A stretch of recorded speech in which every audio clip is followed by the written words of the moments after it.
A few nights ago, this happened to me, and I keep thinking about it. I work in the criminal justice field, where I see a lot of crime, and also I'm naturally a follower of this subreddit, scary movies and scary stories in general. I do have to disclaim that I do have a heightened sense of paranoia sometimes, but my girlfriend and her roommate both agreed that this was weird as well. I was out walking my girlfriend's roommate's dog, as she was working a night shift in their neighborhood. It's a very safe suburb in New York. I walked across the parking lot, and to this little field in the middle of a rotary, or a roundabout, whatever you call them. I lived in Boston for a while, and there they call them rotaries. I was screwing around a little in Reddit since it was near midnight, and in the middle of quarantine, so there were no cars out. The dog has a long leash, so she was sniffing around, when I kind of saw her stop and stare towards the road. I looked up, and in the distance I could see a black SUV stopped in the rotary. I pulled on my COVID mask that was on my chin. Since no one was around, I had it half off, as some people in New York are touchy about that, understandably. I did it just in case they stopped to lecture me, and I didn't care to engage in some dumb argument. I looked back at my phone, and then back up at the SUV that was still there. There was a family inside. Mother, father in the front, and a 12-year-old daughter in the back seat. I was a bit startled, though, because they were all just blankly staring directly at me. I waved a little to them and nodded, and started walking the dog a bit around the grass again. They started to slowly move. They came around the rotary, and I looked back. All of them were again staring directly at me. I figured that maybe they wanted to talk to me, so I stopped and waited for them to get around the circle. But when they approached, they kept driving very slowly, just staring at me directly the whole time. I gave another nervous half-wave as they drove past me, still extremely slowly, and just boring into me, back around the circle, then around once again. Literally all of them were just eyeing me down, even the little girl in the back seat. I put my arms up in a shrugging gesture as if to say, what the fuck? They did this a few more times, and I started to walk up to the edge of the circle to engage. Normally something I wouldn't do, but it was a family, so I sort of felt a bit more brave to do so. They sped up a little bit and went around the corner and turned off the rotary. I started to feel even weirder, so I decided I would walk back to her apartment building when they suddenly entered the rotary again. I was watching them out of the corner of my eye, and they were still just watching me. I started picking up the pace when they turned off the rotary towards me. I kept walking faster as they continued to follow me. Once I got to the sidewalk, I turned around because I didn't want them to know which door I was walking to. It's on a strip mall with a few other apartment buildings and stores. They stopped around 30 feet behind me, and they looked out, staring from the front window. The little girl was now in the center seat, staring at me too. I once again raised my arms. "Can I help you?" There was no response at all from them. I stood there, no movement from either of us. I took my phone back out and typed their license plate into a note app.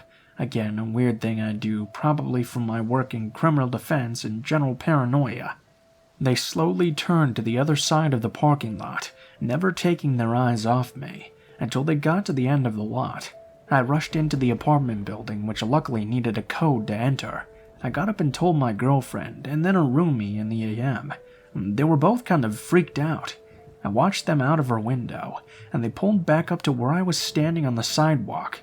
They just sat there in the car, staring at where I had been. I couldn't see them at this point, but the roof of their car. It felt like 10 minutes before they finally slowly drove away. I can't stop thinking about their creepy-ass blank stare at me. Somehow it made it even creepier that it seemed to be a normal-looking family with a young daughter. If it was two younger guys, I could have marked it off as they were bored or screwing with me. But this was just blank, unmoving expressions that made it so eerie.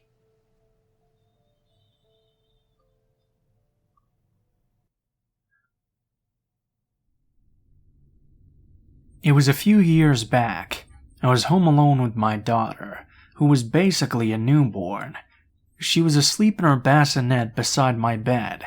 I was in my old house, alone as my ex-husband was working nights. My bedroom was on the second floor. It was around midnight when I woke up to give my daughter a bottle. As she settled back to sleep, I laid in bed scrolling on my phone, trying to get tired again. I'm cautious about believing things people post to Facebook without sources, but a few people had made the same post. I stumbled across an article stating that there was a murderer on the run. He had killed a man in the next town over from me and was now running from the police. It said they were advising people to stay inside, lock their doors, and some even received phone calls. Stuff like this was a very rare happening where I lived, so of course I freaked out. I texted my ex-husband at work, who had a hard time believing this, but told me to keep my police scanner on. I fell asleep. I'm not sure how long I was asleep for, but I suddenly woke up because the officers on the scanner were screaming, "Shots fired!" I had a hard time distinguishing what I was hearing on my phone and what was going on outside. Rapid gunfire started, and it sounded like it was right on the street outside my window. It took me a moment to register the noise as shots to my virgin ears, and then it was like time suddenly slowed down. I rolled off my bed and grabbed my daughter. I remember running into the hallway in what seemed like slow motion, blurry tunnel vision with her, away from all the windows and screaming, "What the fuck is happening?" inside my head. I shakily dialed my ex-husband at work. He still wasn't really believing what was going on, so I yelled and called my mom.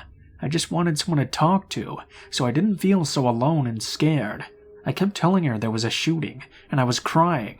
Maybe she didn't understand me in her half-woke state of mind. I don't even remember what happened after she realized what I was saying, because I was suddenly hanging up and putting the phone on the floor. I stayed in the hallway for I don't know how long, clutching my sleeping baby who somehow slept through all of this chaos. My body was on vibrate. Sometime later, my phone was ringing, and it was my mom. I could barely focus enough to listen, but I thought she told me she was coming over. I told her to stay at home where she was safe. She was yelling at me that she was already on the road, but the police had blocked it off. She told them she was my daughter. I lived on the road, and they let her come. They had shot the suspect. He was dead. When my mom came up to the front porch, we saw wet, muddy footprints coming up the steps and smeared on the door like he had kicked it. I'm wondering if that's maybe what woke me up at first. By the time my mom got to my house and came inside, it was 5 a.m. It was winter, so it was still pitch black dark outside. We sat quietly in the bright kitchen, tiredly sipping coffee and passing my daughter back and forth. My ex-husband arrived home shortly after, and believed everything once he saw all the cops on the road blocked off. Long story short, this man had killed someone in the next town over from me about 3 or 5 minutes away.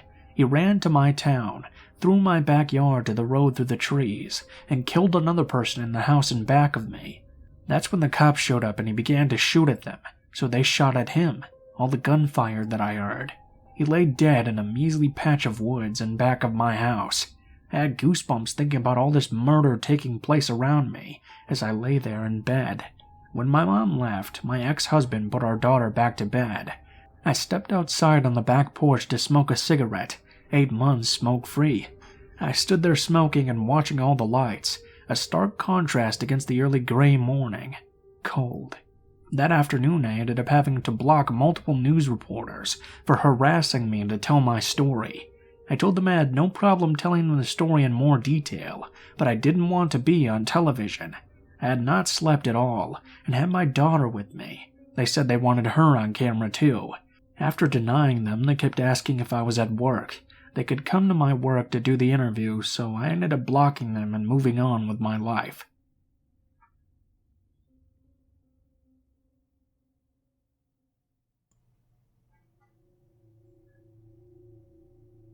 This is a story I've wanted to tell for a long time.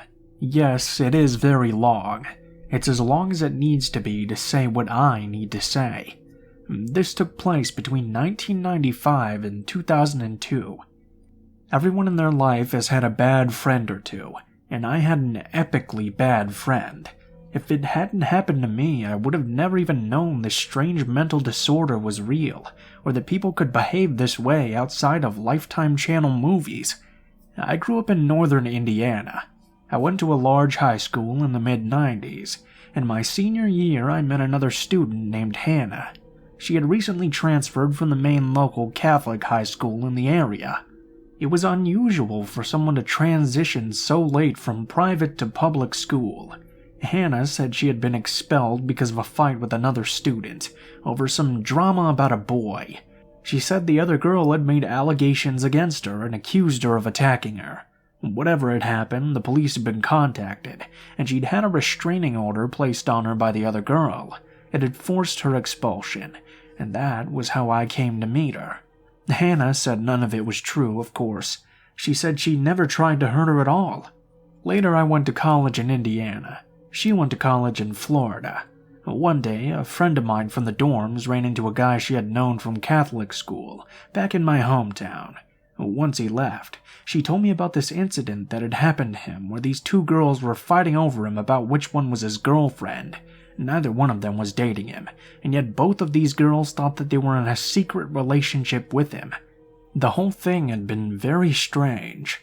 Then she said that one of them was a girl named Hannah. The next summer, I was back in my hometown, and Hannah was as well. I hung out with her casually. I told her what I had heard about her.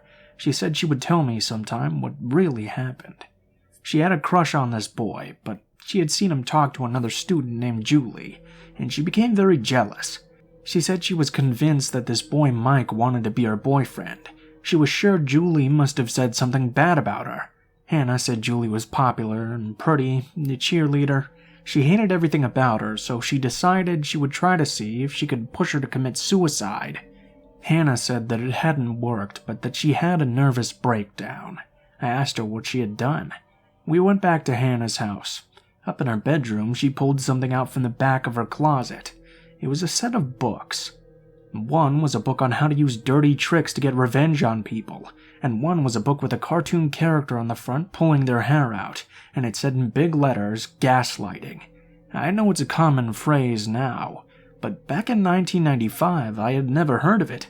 I asked Hannah what the book was about, and she said it was about how to drive someone crazy. She said it was simple. You just make them believe things aren't really true, or that things they think are real never happened.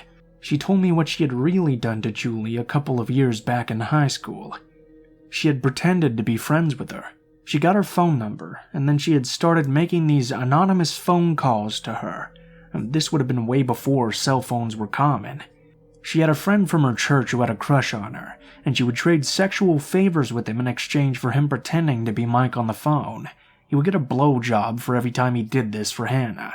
Fake Mike would tell Julie not to talk in school so they could keep things private. Hannah would put notes on her locker and sign Mike's name to them. Fake Mike would make plans to meet Julie at the mall or the movies and then never show up. It all sounds very stupid, but they would have been about 14 or 15-year-old girls when this happened.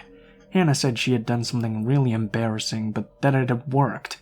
She had a mixtape, and she would whisper nasty little phrases like, "You want to die," or "You should kill yourself," between songs, and had it played in her bedroom when Julie was over.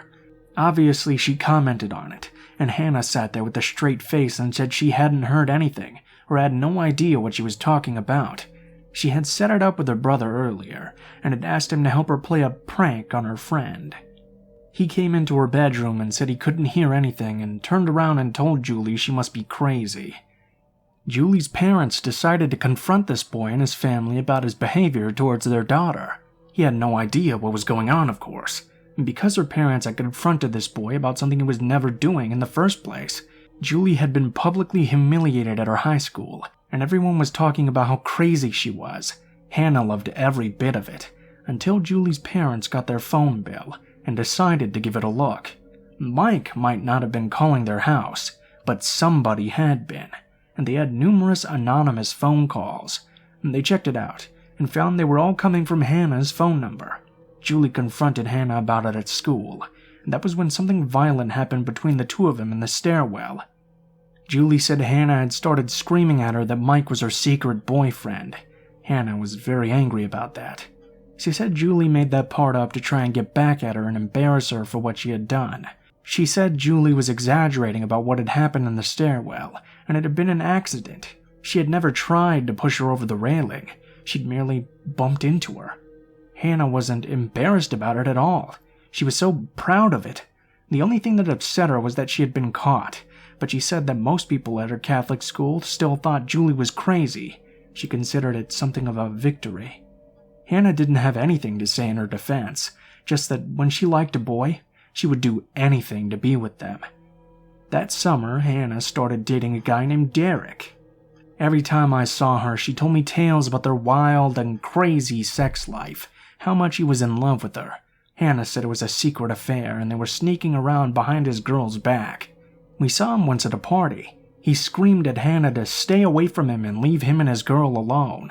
Someone had been making strange anonymous phone calls to him and his girlfriend. He paid to have the number traced back and found it was Hannah. Hannah admitted that she had been trying to break them up because he was taking too long to do it himself. She had overplayed it, and now he was angry and had broken things off with her. She was depressed after Derek, so I took her out to a bar. Hannah started flirting with this much older guy in his 40s who was sitting alone by himself.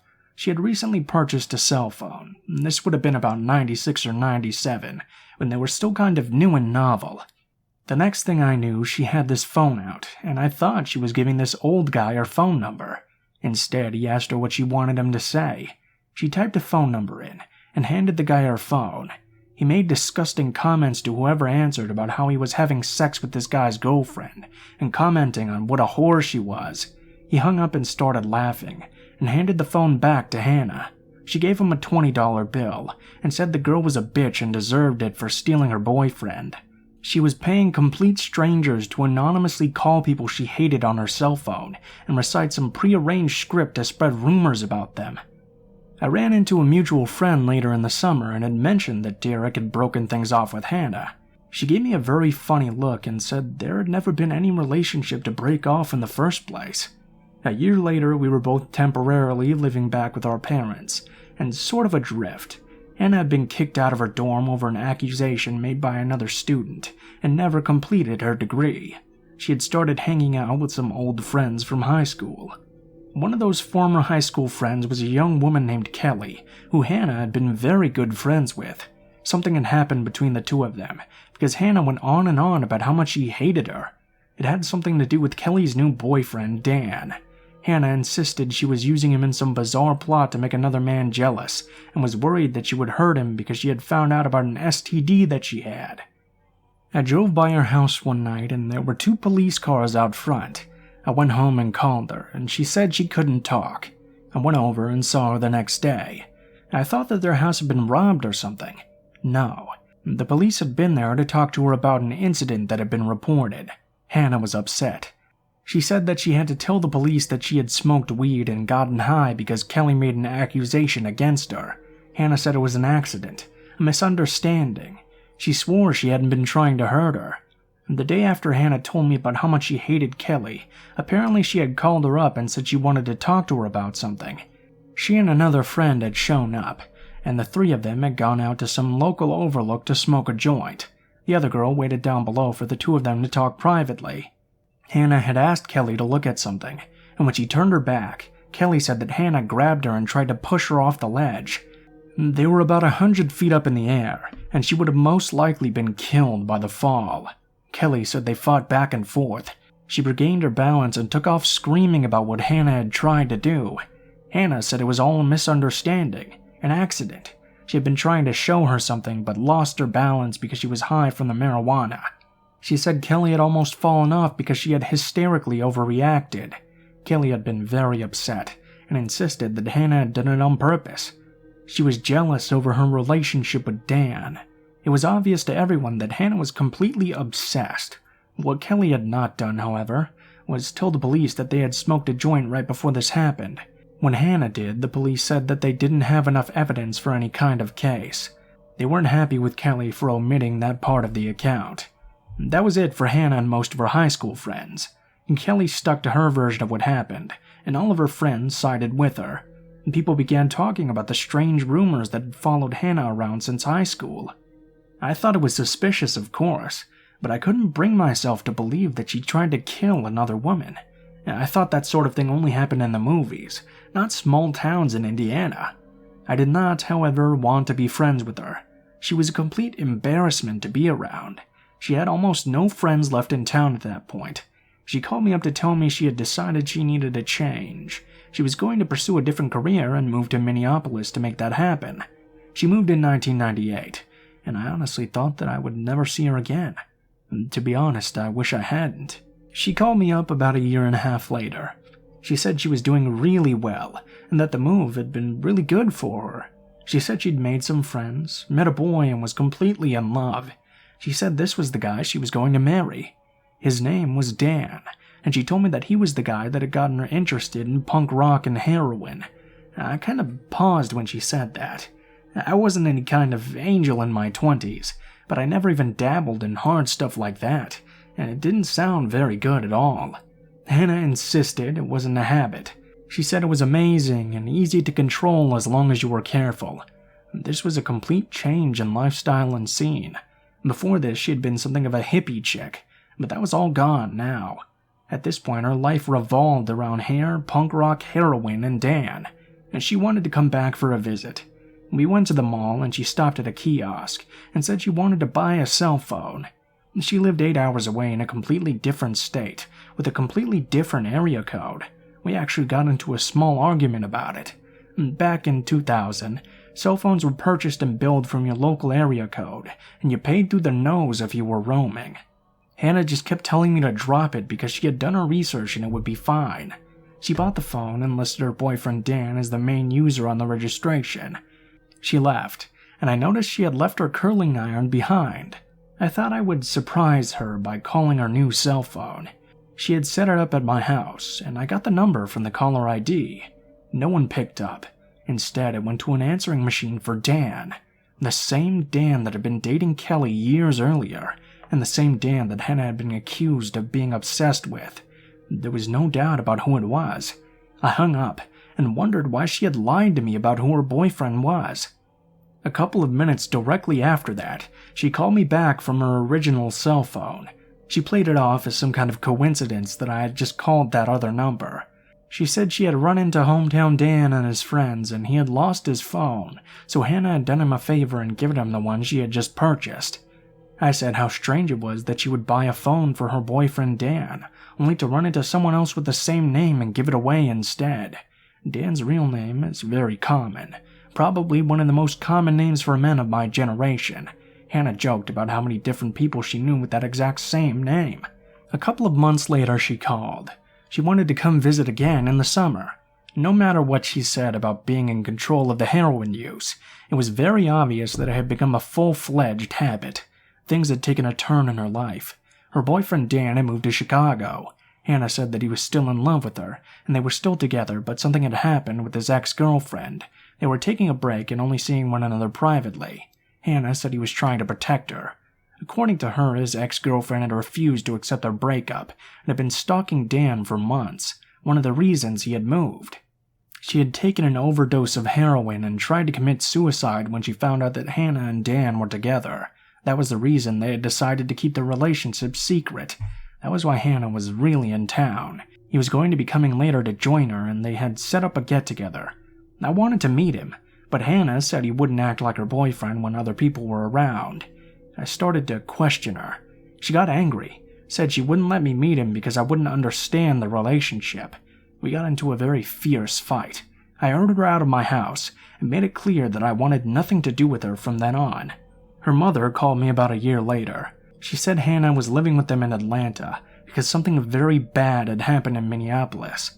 Hannah didn't have any friends left at all. Her mother straight up begged me to please forgive her so she could at least have someone to talk to. Hannah had spent 3 months in rehab and was off the heroin but emotionally not doing well. She said she had to make a trip back to Minneapolis to take care of some things and pick up some of her stuff. Her mother was worried that being back there and around her old friends would trigger her wanting to use again. It was very important that Hannah not relapse. If she did, the consequences would be severe. She said she wanted me to go with her, so I said I would.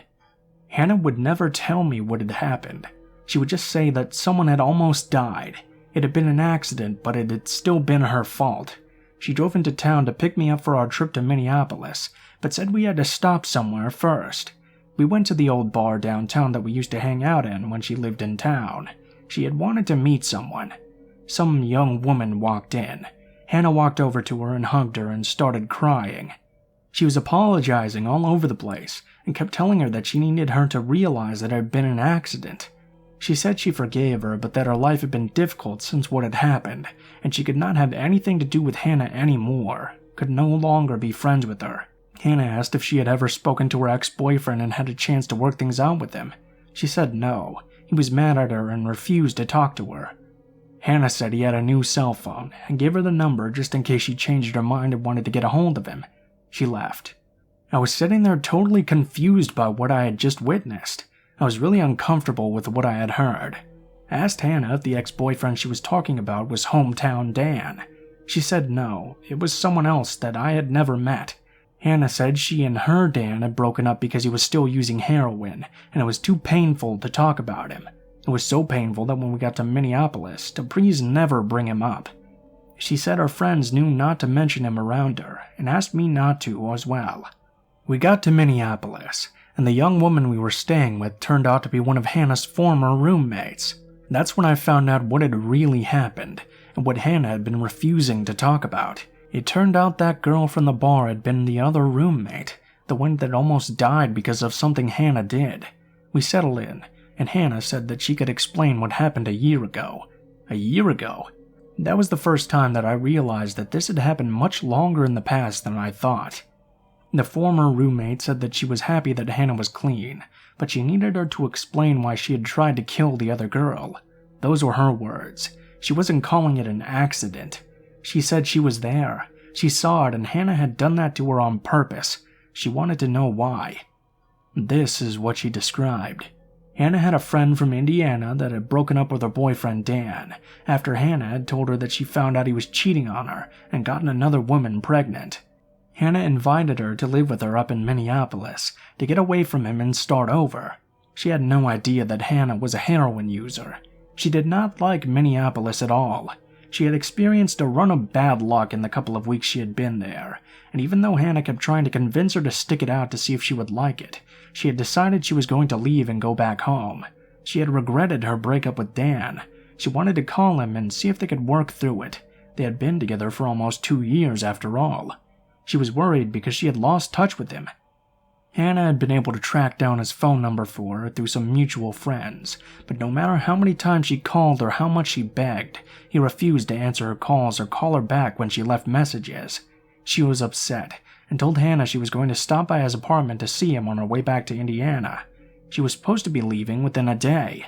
Hannah kept insisting that she would love heroin if she would just try a bit, and had been pressuring her very hard to join in with everyone else. The roommate was angry about that. She said Hannah knew she was scared and didn't even want to try it. Hannah had promised her that she would be safe, and promised her that it would be a small dose. She said she knew what she was doing, and she gave in. Hannah bought the heroin and bought a lot more than normal, which she said was for a party later. She prepared the needles and said she had just used a small amount. Instead, she used all that she had bought, which turned out to be way more than necessary to kill all of them. Hannah had given the girl the injection, and she slumped over immediately and stopped breathing. Hannah then moved to the other roommate and told her everything was fine in the other room and that she was enjoying herself. She tried to convince her to take her dose, but she wanted to check on the other girl first. Hannah walked over and had an imaginary conversation with the young woman, who was completely unconscious, trying to convince the other roommate that she was fine. She went in to check on her herself, and immediately saw she wasn't even breathing. She panicked and started screaming about why she was lying. She ran for the phone. Hannah ran after her. She dialed 911. Hannah grabbed the phone and hung it up. They called back and she said it had been a mistake and they were fine. Hannah wouldn't let her near the phone and kept trying to tell her that she was being hysterical and that everything was okay. She tried to pin her down and force the needle on her. She fought back and ran out of the apartment and down the hall to a neighbor's, where they called 911. When the paramedics got there, the girl was clinically dead. They worked on her and got a heartbeat, and transferred her to a local hospital in a comatose state. She lived, thankfully, but for a while it wasn't clear if she would pull through. Hannah told the police she didn't know why she had done it. After talking with a lawyer, she said it was because of heroin psychosis, and that she had been temporarily insane at the time. She agreed to a long-term rehab stay, and a year of drug testing and probation. After that, the charges against her were dropped. That had been the reason that it was so important Hannah did not relapse. She would have been looking at some serious prison time. Hannah said it had been a strange temporary hallucination that had caused her behavior, and that she had never meant to hurt her. The whole thing was an accident and a misunderstanding. The same excuse she always used. I'm going to spell this out, since the morons who work for the Minneapolis Police Department was too stupid to realize this 20 years ago. Hannah was obsessed with this girl's boyfriend Dan. She had been obsessed with him for years. She had developed a detailed and deranged fantasy that the two of them were in a secret relationship together, because she had a peculiar and somewhat rare psychiatric condition called erotomania, or Declermabalt syndrome. She believed that this woman was standing in the way of their romance, so she instigated herself to her and pretended to be her friend. She wanted to find a way to get close enough to her to get her out of the way. She successfully managed to spread rumors and interfere in their relationship enough that the two of them broke up, and then Hannah invited this young woman to Minneapolis to isolate her from her other friends. This was the year 2000. We didn't have text message or Facebook back then for keeping in touch with people. She lulled her into a false sense of friendship and security, so she could manipulate her to get her close enough to her to hurt her. When she realized she was still in love with Dan and wanted to talk to him, Hannah realized she would eventually find out that the rumors she had been told were not true, and that Hannah was the source. She purchased a cell phone in Indiana and made a recording of Dan's answering machine message so that she could impersonate him on the phone. The young woman would believe she was in contact with him. She never even knew that Dan never received any of the messages. Hannah was using that to spy on her. When she said she was going to go back home and show up and see if Dan would talk to her in person, Hannah knew that meant she would find out she had given her a fake phone number. That she had gone to extreme lengths to prevent her from speaking to him, and it would have been obvious as to why. She tried to talk her into trying heroin because she planned on killing her and her other roommate. That would be a good way to make it appear to be an accident. Hannah was about to have her obsessions with Dan, her delusional beliefs about him, and her bizarre mental disorder exposed, and she knew that. She knew for at least a day or more before the accident, which is why it was clear that her actions were premeditated, because her motive was. All this would have been remarkably easy to figure out if the police had contacted Dan, if they had just taken a look at her phone records. Phone harassment has always been her favorite hobby. Instead, they treated it just like the other 99 overdoses they have to respond to every month, and gave Hannah the old rehab or prison option. Since her family could afford a lawyer and a 3-month rehab stay, that was the option she took. The police never investigated her for anything, never contacted the man Dan at the center of this, never took any serious look into her background. It wasn't an accident. It was an attempted murder, and a pretty easy one to prove at that. Instead, the police totally dropped the ball, and because of their incompetence, she was allowed to completely get away with it. By the way, just in case any idiots who work for the Minneapolis Police Department ever read this, there's no statute of limitations on first-degree attempted murder. At the time, I didn't know any of this. I was trying to act as a support system for a former friend, who was suicidal on the cusp of a heroin overdose. I was suspicious, of course, but anytime I asked Hannah questions, she just said it was too painful to talk about, or guilt-trip me into not respecting her boundaries. She had sworn to me that this young woman had never been in any relationship with the Dan from our hometown that she had known years earlier. I returned to Indiana, and Hannah returned to her parents in Atlanta. I didn't talk to her for a while after that. She called later and wanted to visit her own hometown again. Once again, I let her stay with me. This time, though, we ran into Dan. He had moved to Chicago, but just happened to be back in town that weekend. I hadn't seen the man in years. Hannah had contacted him to get together. She spent the whole afternoon trying to pull him aside to talk to him, but he made it clear he had only wanted to show up because he wanted to see me. He had broken up with Kelly years earlier, but I thought he had a long-term girlfriend since then. Dan said she had left him a year ago and just disappeared. He had called her repeatedly, but she had completely cut him off. He was nice to me. He was handsome. He was a lot of fun to be around, and he asked me out. We made plans to meet up the next day. I saw him at a bar and he turned around and walked out the door. He wouldn't even look at me. I was upset and confused.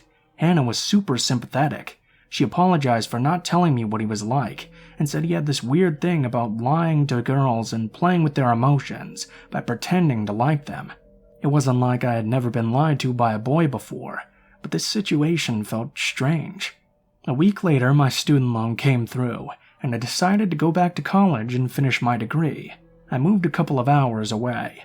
The first person that called me was Hannah. Once again, she wanted to come visit me. She insisted she had gone out and got me a surprise and needed to give it to me in person. She said she had something really important to talk to me about, and that it would sound weird, but she asked me to promise her that I wouldn't tell anyone she was coming to see me. I humored her. She showed up at my apartment, and when she walked in, the first thing she asked me was if I had told anyone she would be there. At first, I said no. She said she had something for me, and reached into her purse. She paused and said she just wanted to make sure that no one knew she was there. I was frustrated. I kind of offhand said that no one besides my mom and my best friend. Hannah got furious. She was angry I had told anyone else she would be there, and refused to show me what she had brought as a surprise for me. She went and locked it in her glove compartment, because she said she didn't want me to snoop in her stuff and find it. She kept saying she wanted to talk about something, but the time wasn't right. She decided to go home a day early. Then one day, a couple of weeks later, out of the blue, she just showed up on my doorstep one evening. I was on the phone with my best friend, who, by the way, went to the same Catholic high school as Hannah, and while not close friends with her, knew who she was. I was talking to her when I saw Hannah walk up to my front door. It was an 8-hour drive from Atlanta to Indiana. I got up and opened the door. I still had the phone up to my ear. When I opened it, she had her head down and she had one hand inside her purse. I said her name. She looked up at me and pulled something purple from her purse. She saw I was on the phone and swiveled around, put whatever she had been holding in her bag back inside. She was acting very strange. She was shaking and I was worried. I asked her to come inside. At that point, I was convinced she was back on heroin, and that had been the secret she had been trying to talk to me about for months. She said she was upset about a boy and needed to talk to me. She had something that she wanted to show me. Then she reached into her purse and pulled out a handgun. It was a purple and black revolver, and I realized from the color that it was what she had pulled from her purse when I had first answered the door. She had been checking to make sure the safety was on, and I was lucky she hadn't accidentally shot me because I had startled her. She said the gun was because she was back on heroin and scared of the part of town she had to go in order to buy it. I didn't know back then, but revolvers don't have safeties. She told me about a musician in Atlanta that she had met. She was frustrated because he had a girlfriend, and she hadn't been able to find a way to get him to pay attention to her. She wanted me to tell her what I had done to Dan so she could use it on this guy. She told me he was still talking about me months later, and she wanted to know why he was still interested even though we hadn't talked since the previous summer. From my point of view, he wasn't. He had ghosted me months earlier. Hannah kept insisting that I must have done something to him. It was like she was implying I had hypnotized him or something ludicrous, and she wanted me to tell her. I clearly explained that I hadn't done anything. He had ignored me and then never returned my phone calls after I tried calling him. She cried and drank for a couple of hours, and then turned around and drove the 8 hours back to Atlanta in the middle of the night. For the record, Hannah was the one who gave me Dan's phone number. After this, something very strange seemed to set in motion. I got a call from an anonymous number, and when I answered it, it was Hannah, who said someone wanted to talk to me. She flipped me over to a 3-way call with someone else. It was Dan's roommate and best friend in Chicago. He started screaming at me, asking why I was playing games with Dan and messing with him. He said he was going out of his mind, and I needed to call him back and stop whatever it was I had been doing to him. I told him I didn't know what he was talking about. Dan had never called me, and I had tried to call him, and then we were disconnected. Another anonymous call that was really Hannah with another 3-way call, and a group of boys who started yelling at me, telling me they would kill me for what I had done to Dan. Then another disconnected line before I could ask them what they were even talking about. I called Hannah to find out what was going on. It was the craziest and most disturbing conversation I've ever had with another person. At first, she just kept saying that I had hurt Dan. I couldn't ever talk to him again or have any contact with him. None of it made any sense, since this was about a guy that had refused to even return my phone calls and had ignored me for months. Hannah started getting very upset, kept saying that I knew what I had done. I just wouldn't admit it. She said that Dan hated me and had never wanted anything to do with me, but that I was doing things to make him say that and pretend that he liked me instead of her. I had no idea what the hell was going on. Dan was her secret boyfriend. He was in love with her and had been so for years. She said the two of them had been together since they were teenagers, and that I knew it but was pretending not to. I asked her how she could have been his girlfriend when I knew of all the other girls he had dated. She started screeching about how those weren't real relationships. He was only pretending to like them. When he talked about them, he was really talking about her, but other people kept doing things to him so that he couldn't tell her directly how he felt, but she just knew. She insisted that he found out ways to let her know, that he was always thinking about her. She said that all of his friends respected their privacy, which is why they would play along when he pretended he was dating some other people. She kept insisting he was in love with her, and no one else. She was sick of people pretending to be her friend and then stabbing her in the back by going after her boyfriend. She said she would not put up with anyone coming between them, and not let anyone hurt him. I was forcing him to forget how he really felt, and that it had hurt him to not be with her. She wouldn't let me hurt him.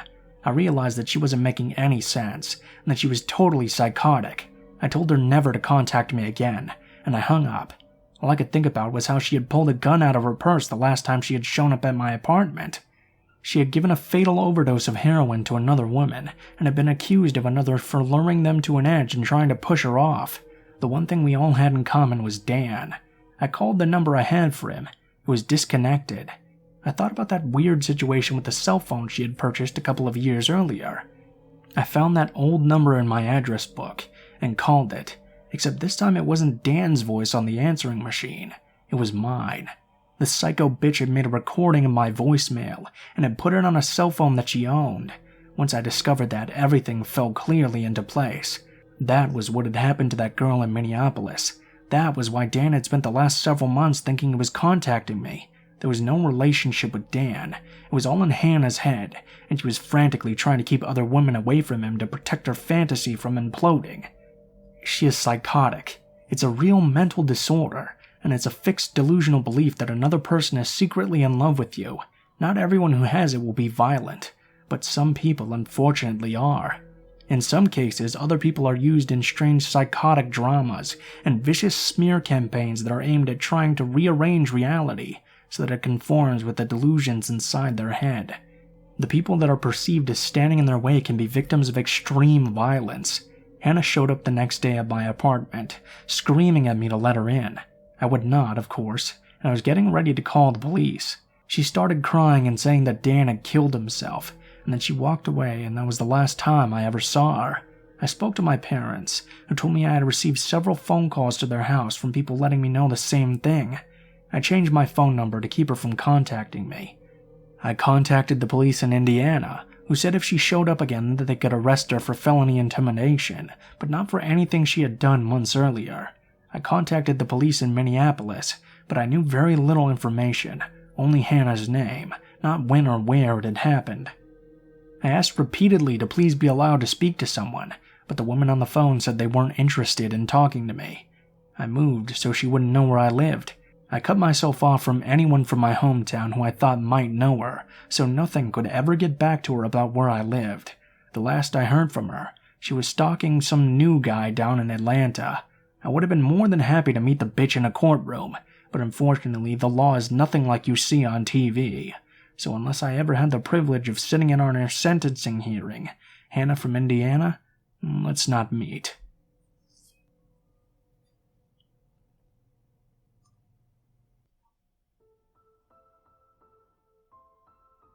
What is up, guys? Blue Spooky here, as always. Thank you guys so much for watching, especially if you made it this far to the end of the video. I got a big update for you guys today. It seems like the Teespring store is finally online. So if everything's going well, you should probably be able to see all of the new merchandise on the merchandise shelf below the video. I got some mugs, I got some phone cases, and I got some t-shirts for y'all with the designs on them. All of the shirt designs are under one thing, so if you click on the sweatshirts, it should take you to a page where you can order a different variety of different kinds of shirts. So I just wanted to let you guys know about that. Let me know what you guys think, if it looks good, the pricing, everything. So look forward to that. As always, if you guys liked the video, please be sure to like, share, comment, and subscribe if you feel so inclined. If you have a story that you'd like me to read, or you have a story that you'd like to send in yourself, please be sure to check the description of the video below, as it contains all of the links to my social media, including my Facebook, Twitter, Gmail, and Twitch accounts. If you do decide to send in a story, please be sure to include in the tagline what the name of the story is, how you would like to be credited in the description of the video the story appears in, and what type of story it is, if it does have a type. Also, if you decide to send in a story, please be sure to properly format it into separate paragraphs. Thank you guys very much for that. If you guys are curious about the music used at all in this video, it's all listed in the description below, in the order of which it appears in, with links to all of the artists as well. So if you enjoy their work, please be sure to check it out and support them. Speaking of artists, as always, my friend Alan is doing the thumbnails for the videos now, so I have links to all of his art pages in the description as well. So if you like his art and you appreciate it a lot, please be sure to check out his pages and go support him, because he does some really great stuff. I think that's all for today, guys, so thank you so much for watching, and I hope you guys have a great day.